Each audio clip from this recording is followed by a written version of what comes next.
in Queensland. Now I will quickly go through the requirement for subclass 491. So again, subclass 491, only onshore applicants working in Queensland will be considered. You have to have at least worked in Queensland for 3 months and must have a job offer for 12 months at the time of applying for EOI. So subclass 491 is open to COVID critical skills or sectors as outlined by the government. Department of Home Affairs have identified some sectors that they think are critical to COVID-19 recovery. Only if you can prove with evidence that you are in one of these sectors and you are assisting, then only you will be getting an invitation. I will just quickly tell you these sectors.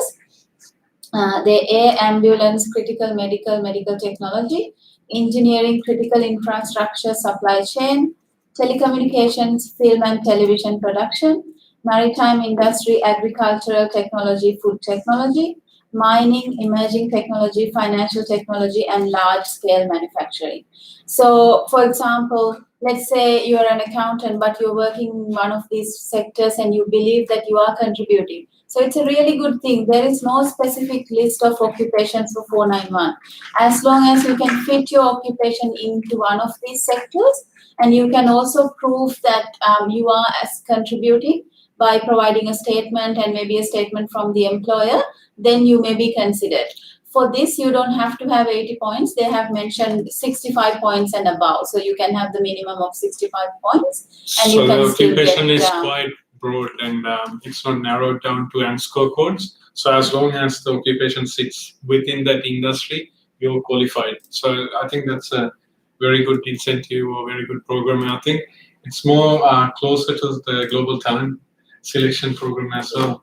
Yeah, because it is all to do with what Australia needs in the future. In the future, yeah. It can change maybe in the next financial year, but this financial year we will probably be looking at a similar program for Queensland from what we know. So that is BSMQ, that is the Skilled Migration Program, and also keep in mind BSMQ also has 2 other very famous programs, which is 491 Small Business Owner. If you have full-time work rights, if you bought a business, run it for 6 months, you spend $100,000 as capital investment. You have a skill assessment under 45, has competent English, can score 50 on your own. So state will give you 15 points. You are eligible for 491 Small Business That's Owner. a whole big visa in 2 seconds or 3 seconds. So that's all this the one requirement. that program has already been it just didn't open on 1st of February. It's just been open for a while. 18th of December.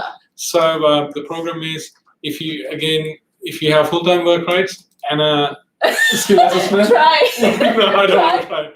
Okay. Yeah. So with the BSMQ updates, you already have uploaded the video in YouTube. So if you went to Sirus Migration channel, you should be able to see it in detail. So if there's any questions, put us up. And there is a big news to come about 485. Finish BSMQ. BSMQ, yeah, sure. So there's also another attractive program in BSMQ, which is the Subclass 188, Business Innovation and Investment Visa. We have also had clients, a lot of people are showing interest in Queensland from what we have seen. This program was quite big in New South Wales and Victoria. And also BSMQ is really good with issuing their invites so far. They sometimes take days or weeks if you're the right candidate. We have again done quite a few videos with BSMQs and other states' business innovation and investment program. Have a look, and if you're interested, get in touch with the migration agent to see if you're eligible. This program is mainly for people who are running businesses or who wants to start their business in Australia, or people who wants to invest and get permanent residency through running businesses or investment. Thank you, Sam. That's all right. I think that covers a whole lot of BSMQ and 190 in a couple of minutes. So 485, there's a big news. Let's talk about it in common because what happened, there is not a brand new news, but there's been clarifications came up, right? There's been a lot of disheartening happened a couple of weeks ago because 485, the secondary applicants couldn't apply again. That was news that went everywhere. So who would like to have a bit of a Sure. yeah? Okay. So last week, I think, or the week before, there was a legislation, there was an amendment which interpreted in a way, if you held a 485 visa as a secondary applicant, so as a family member, and if you study again, you cannot get a subclass 485 visa again. So that actually stirred a lot of people up, because people are doing that. Once the main applicant studies, then the secondary applicant studies and getting the 485. So this news sort of indicated that that is not possible anymore. But MIA, Migration Institute of Australia, has got in touch with the department, and they did send us a news, I think day before yesterday, confirming that that is not the case. So let me clarify again. If you held a subclass 485 visa as a secondary applicant once, if you study again, then you can apply for subclass 485. So this rule has not changed. It was a way of wording that got interpreted differently. So the rule is still the same. You study again, you get your 485 again. But there is another stream of 485 that was talked about a long time ago and finally introduced. This is the second 485, or the extension stream. So depending on where you studied and where you lived during your first 485, you can either get 1 year or 2 year extension. It's a bit complicated if you don't know too much about the regional areas and major regional cities and other regional areas. Best to get in touch with the migration agent if you believe that you're eligible. So just to clarify, even if you lived in a regional area, if you didn't graduate from a regional campus, you will not be eligible for this visa. It's the other way around too. Even if you graduated from a regional university, but you lived and worked in a city while holding your first 485, you will not be eligible for this one. But there are really good concessions for people who studied and graduated from regional and lived and work in regional, committed to a regional area, then you can get this extra 1 or 2 years, which is like gold to most of our international students who are planning their permanent residency.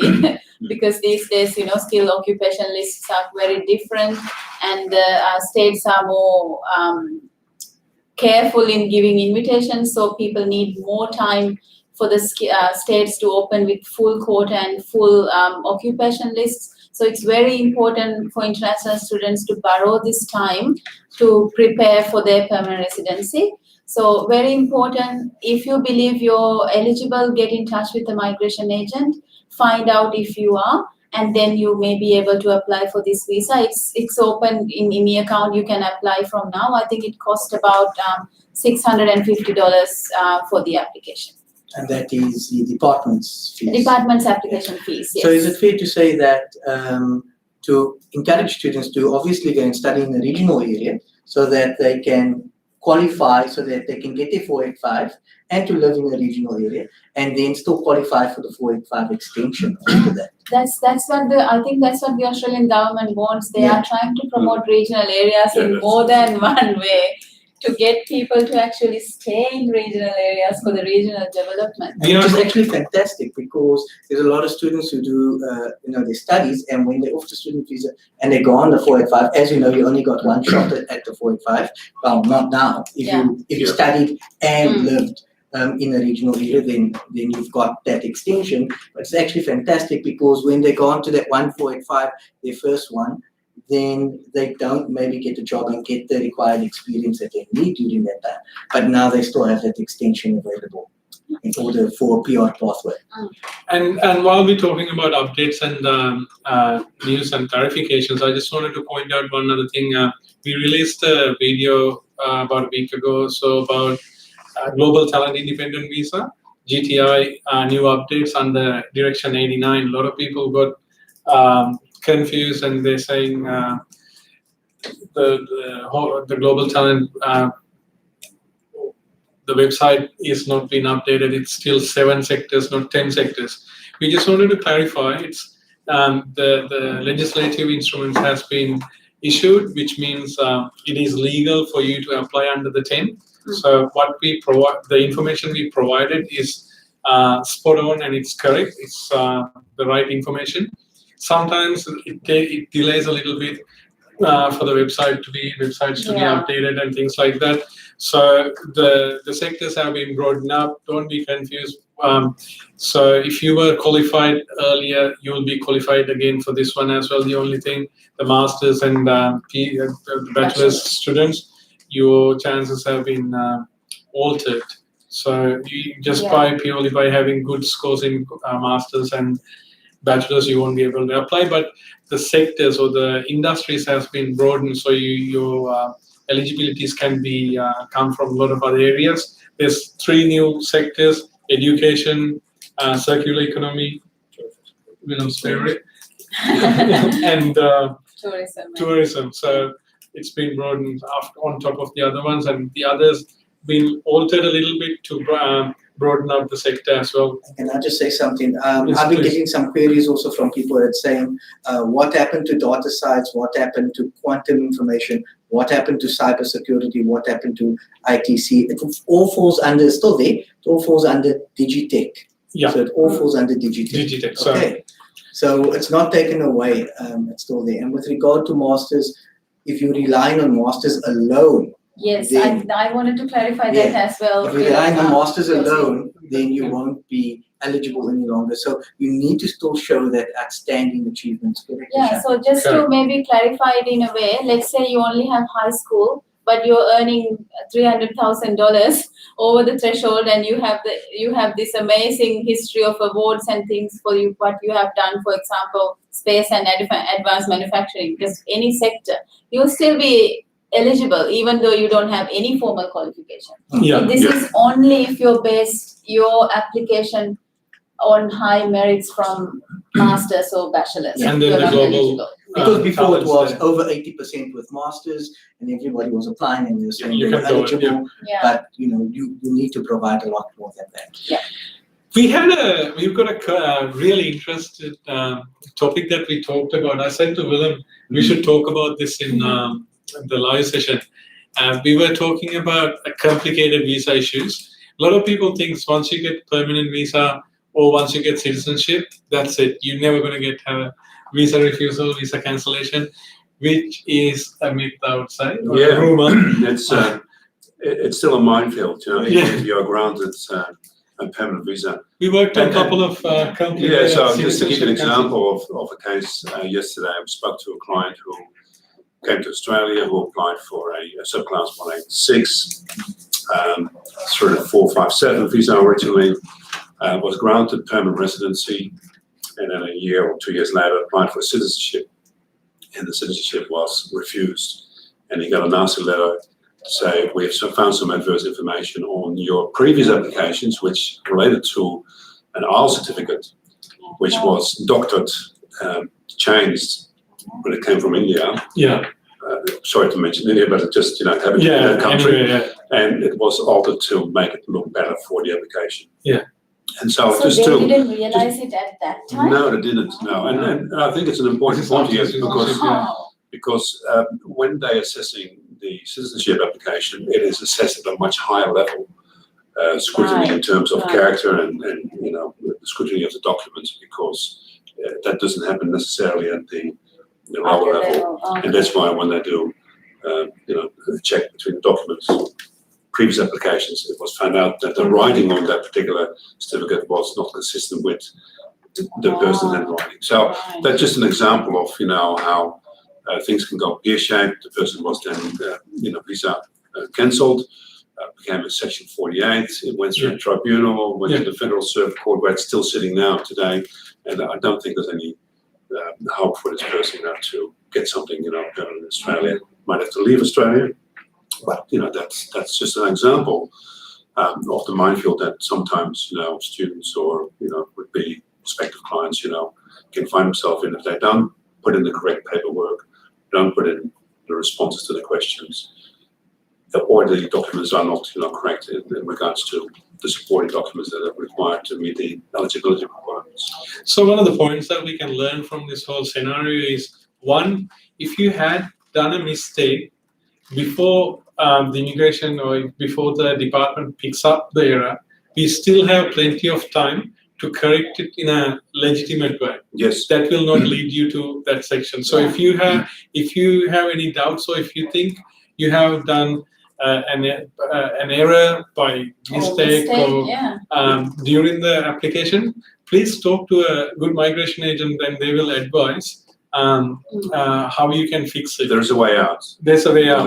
If we can fix come it. in early, Absolutely, as soon as we figure out that we've And with done immigration, something. it is very important that if you have made a mistake or an error, put your hands up, Yeah. and make sure that you become transparent about everything, because they will recognize that as being good character. Okay. Section 501, section 119, section 116, 1109. So 501 is a dangerous area to be careful with. So sometimes with 501, you can get permanent bars, can lead up to 10 years. So the other part of the conversation as well, if you had a visa cancellation or a visa refusal, that sector that you were working on might not be applicable for you to you anymore. But looking at overall family prospects and also your career prospects, we might be able to help you fix the whole problem in a different way. As Mr. Willem just explained just before, it might cost you to be offshore for a couple of months or a couple of years, but then you come back and work or learn or live in a proper status, right? If that's the right word. And so there are solutions. There are But solutions. you need to speak to a registered migration agent and get or further. somebody who's knowledgeable about the subject. Before we start answering the questions, one other thing I would like to be in touch base with you about the business visa thresholds. So if you're an offshore applicant, offshore business person, businessman or businesswoman, or an investor who's living outside of Australia or inside of Australia, who had conducted or have experience in business and or investments for around 5 years, you're eligible to expand your businesses to Australia. Having It doesn't said have that, to be 5 years, it could be even 2 years. yeah, But if you're a business person or You have investor to- interested, and we can find out if you're eligible for that business visa. So the visa is changing, yeah, the threshold's going up into the year. So few things are changing. So yes, there was 9 streams to this business visa. Subclass 188 had different streams. So now they're going to reduce it to 6 streams, which are business innovation, entrepreneur, investor, and significant investor.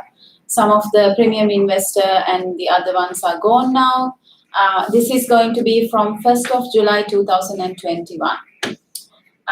And then there's a time frame change. All of the visa was granted previously for 4 years and 3 months. Now it's going to be granted for 5 years, which I think is really good. Sometimes not even for business innovation clients, but for our business investor clients, because they have to keep their investments for 4 years. Sometimes this 3 months is not enough for them to be ready for the permanent residency stage. So 5 years would actually be a really good benefit to these clients, and they can meet the certain requirements after 3 years and be eligible for permanent visa. And there's another huge change, which is really important if you're interested in this visa, because you may not be eligible after 1st of July. The personal and business assets, right now it's $800,000 at the time of invitation, but now it's going to go up to $1.25 million from 1st of July. So we even know clients who cannot meet the 1.25 million, but who could comfortably meet the 800,000. So it's very important. You have another 4 or 5 months. If you want to get in, then it's the time. But because after 1st of July, it will change. And also the annual turnover of the business. This is for the business innovation stream only. It was 500,000. It is 500,000 now. right now. It's going to go up to $750,000 from 1st of July. So they are the biggest changes that are coming to business visas as of 1st of July. So this is your time to apply if you're eligible. It's you have a lot more better chances, and we have seen a lot of most of the applications which are currently processing being a bit processing a bit faster than usual as well. I think if you're planning to apply for a business visa, it's times now than later. So if you like, if you plan to apply for any visa, it's time now than later. We never know what happens. No, the business visa is going to definitely sure. go up. So You snooze, you lose. Yeah. snooze, you lose. So we now coming to talk to you guys in person, and then we'll be going through your questions. I've got a few questions lying here from the previous YouTube session. YouTube, we had to restart due to a technical error with the crackling sound. So I'll quickly answer a couple of questions. Read out a couple of questions in YouTube now, and then we'll go to Facebook and we'll come back to the new session again. Glenn, Vijendra, thank you very much for letting us know about the issue we had with sounds. It's all been fixed, hopefully. Now, still in the line. Alex Cardier, we have a question about from about 190 and 491 in essay. Can the job title of engineer officer counts for the points of an industrial engineer EOI application? So We have to check the score for Yeah. both, right? yeah, so for South Australia, is this for South Australia? South Australia, yes. Yeah. So for South Australia, I think what's interesting also, it can be a closely related occupation, and that meaning that it may also be considered as closely related, may being the operative word, if it's in the same industry. So if it's in the same industry, it could be considered as closely related. But also please note 190 and 491, the occupation list is not out yet. So it'll come out anytime. Be in touch. And we'll have to check. Yeah, as soon as it comes out, we'll bring it up. And also next Thursday, 12 o'clock, we'll be back in live. So if the list is out, we will definitely explain the whole list, and we'll go through it again with you again as well. Glenn, Mohammed, hi guys, voice is breaking up. Thank you, Mohammed. We fixed the audio now. We got another question from Daniel Johan. Sorry if I'm pronouncing your name wrong. Hello there. Is it possible to reply for the post-work study visa after it expired? How about for mature students like 46 years old, is it still any chance to gain Australian permanent residency? Who wants to go first? You want to talk? So 486, what is? So he's completing post-study work, 46 years old, 485 to 485 PSW to any permanent residency. Okay. So basically, after your 485 has expired, it's expired, and he's now 46 years old, and he's seeing it is a pathway to permanent residency. So the only thing that I can think of, basically right now is for Queensland, the Queensland small business. No, still 45. So a lot of the skill migration options are gone for you, unfortunately. The cutoff age is 45. Depends on what you studied and what level and what skills you have as well. Why don't you pick up your favorite one, Yossi? Global Talent Independent. I was just going to say that bachelor's. I don't think that's probably the Bachelor's or master's, maybe not, but maybe But I can depends on think your- of some employer-nominated visas and through to permanent residency, but it's going to be, we will have to probably get an exemption as well. Is he in a relationship with somebody? And Australian also, partner visa. do you have? Are you working currently? What's your pay? And Yeah, so we are need to you know involved with many the other business? things. Yeah. Yes. So there are other questions that we'll have to ask you. It's not 45 is not the magic point for everything, but most of the independent skill migration, it cuts off, except for global talent independent. And then you need to have a. So I think the answer to your question is there could be possibilities, but once we look at your full profile, we can give you a better answer if you have an opportunity or not. as your current standings, or we can suggest you do few other things to increase your prospects. Can I put So it let's that go way? to, thank you. Yeah. Let's go to Facebook quickly for a bit and then come back to Okay, I'll read it. YouTube again. Hi ma'am, after getting a state nomination from Queensland Government 491 visa as a chef, so he has the nomination. Can I leave my employer on bridging visa from I got a job offer if I keep my occupation same?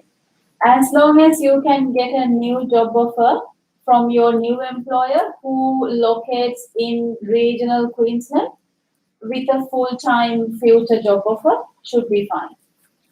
But has to be in regional Queensland, who can give you full-time work as a chef for 12 months. Sanjay, please suggest best idea if it's good to stay in Sydney or move regional or New South Wales regional. Developer programmer 95 That's points. good. That's So good we like- points. 95 is really Yes. good. And it also depends on the developer programmer, if the skills on the skills list for. It's PMSOL, Yeah, developer so programmer. that's That's fine. a really Yeah. good occupation, and I believe 95 is a good score. Oh, we can't tell you not to move, but as far as the migration perspective, if you're going to move just because there'll be other incentives for you from another place, I think. What I can tell you for that is move if you find a job as a developer programmer. Because Yeah. most states will only give you nomination if you're working. And some states wants you to work for them for 6 months or 3 months or 12 months. So depending on that, if you're currently working, I'm not sure. But if you're going to get a job with good prospects, then you can looking into moving depending on when your current visa expires. So if it expires in 2 more months, then if you want to move to Queensland regional even with a job offer, then that you don't have enough time because they expect you to work for them for 3 months. So to answer your question, we need to know a lot more information, then we can give you a better answer. I've got Mahesh. Hi ma'am, do you know when Queensland opened for cook? Ooh. That's a really good one. We don't know that yet because Queensland opened with a not so specific occupation list.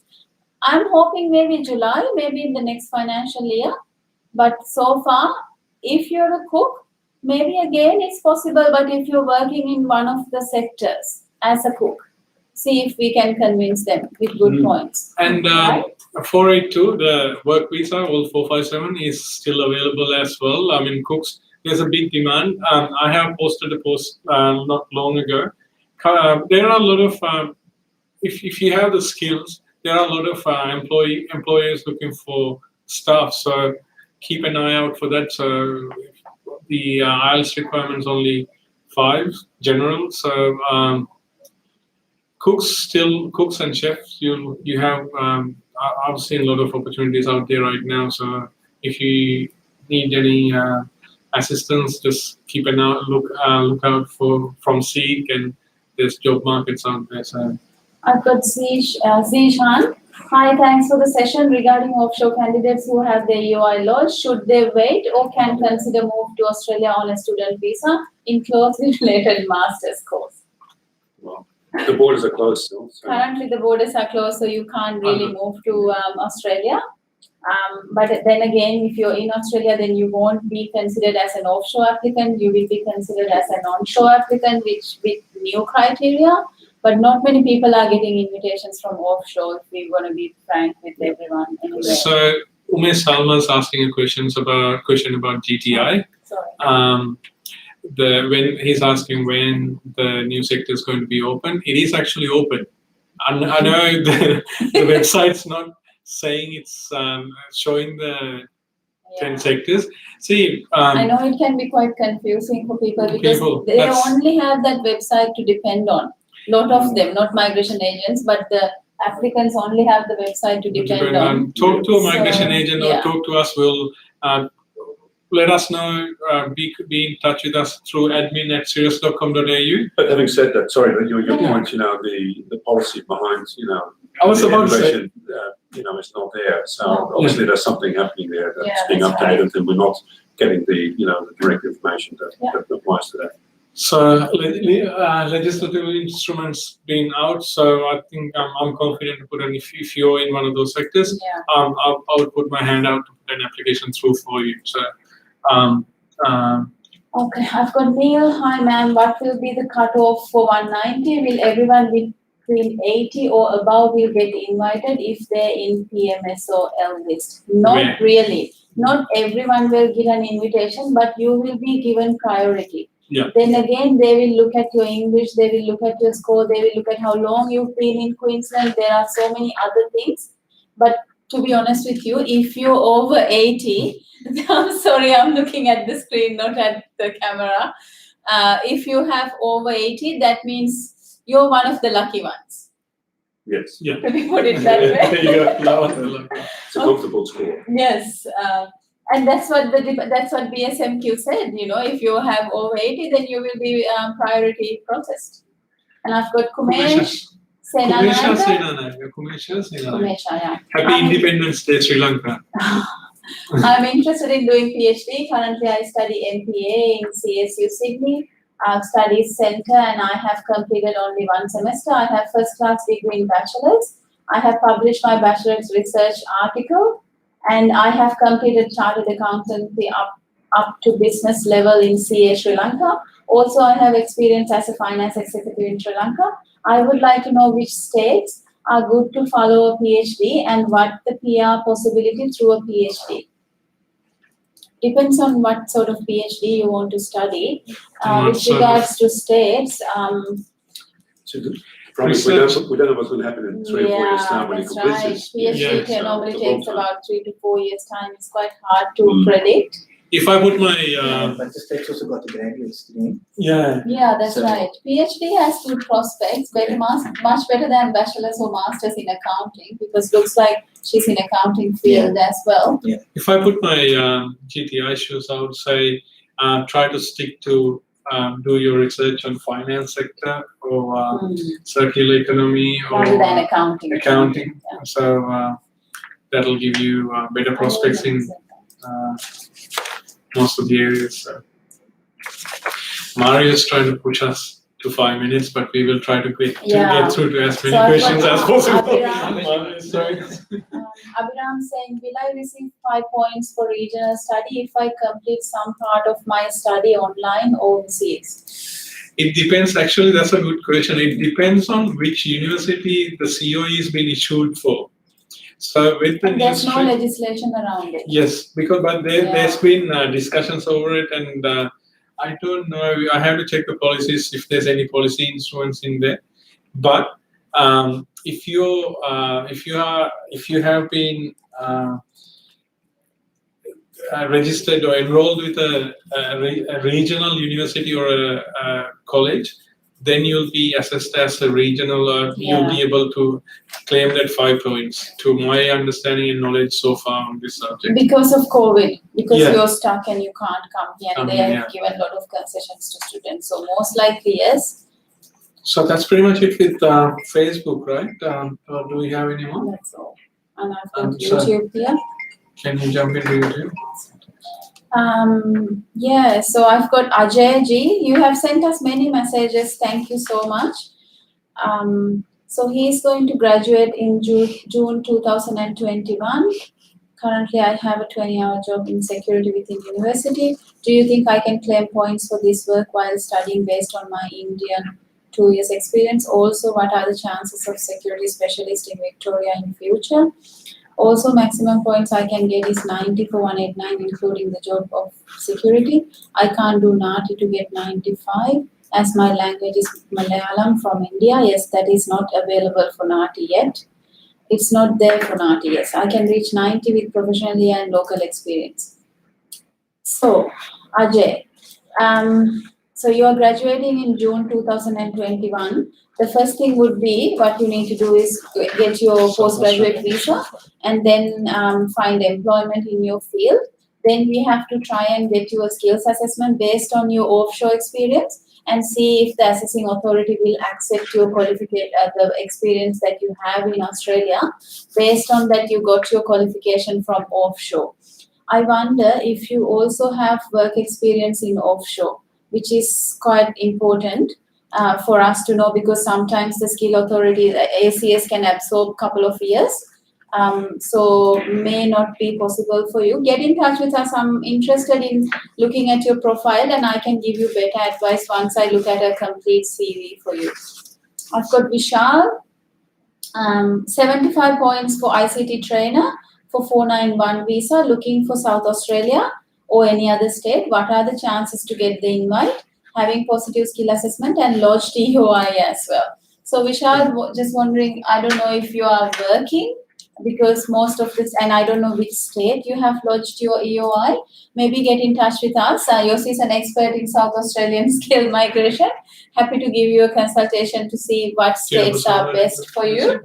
And and the skills list not yet out for South Australia. So the moment it comes out, please, if you haven't subscribed yet, subscribe to our YouTube or to our Facebook channel. The moment the skills list comes out, we'll release a video with regard to that. But please get in contact with us, because besides South Australia, there are other states, and when you do get in contact with a migration agent or immigration lawyer, we prepare a PR pathway for you, and that's unique to your circumstances and your situation. No, it's satisfied. Sishan Rabani, hi, thanks for the session. With regard to offshore candidates who have their UI maybe launched. they should move to Australia or not. Look, we can't advise you. If your purpose of coming to Australia under a student visa is not student, we can't advise you to come to Australia to get a student from a student visa purely to get into a 190 permanent residency pathway. So the purpose of the visa is then being breached. But if you're looking into getting into 190, 189, 491, these sectors, independent migration, skill migration, the only chances you have is getting to Australia right now. And in the meantime, if you have reasons to improve your skills, and if you believe that will support you, I think it's a good idea for you to get into a student visa and or come to Australia and apply. That will increase your chances, though, because there are not too many EOIs being issued for offshore, and I can't see that happening for at least a year. So it could be a good idea to come to Australia.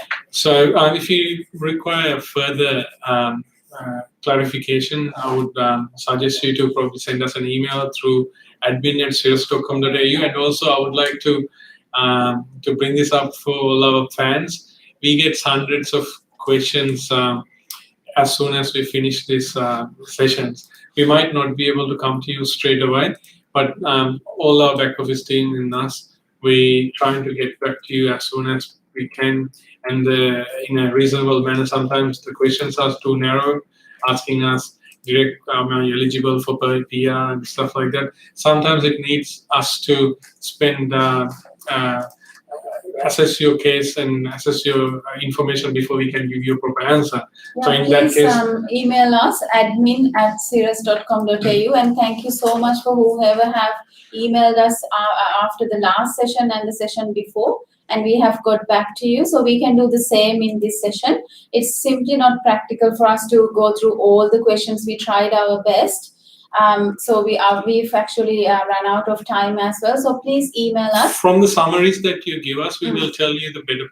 If you have prospects, we will suggest you that you book an appointment with one of our agents to get a one-on-one session, so that way you can we can give you a personalized answer, assessing your profile as well. So I've got Ajay, Vishal, Suren, Devin, Sachin, Bharat, Grand, Laksh, Santosh, Rabindra, Rushang, Bikram, all these people, they have asked questions. Thank you so much. Please send us the question. We have post our email address, our phone numbers, and everything for you there, so you can get in touch with us. And we will also repost this video, so you can comment on the video again. It will go live as soon as possible. Just copy and keep the same comment and put it in there once we put it.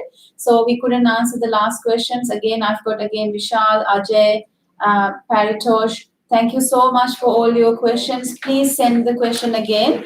We would love to answer these questions and assist you to the best of our ability.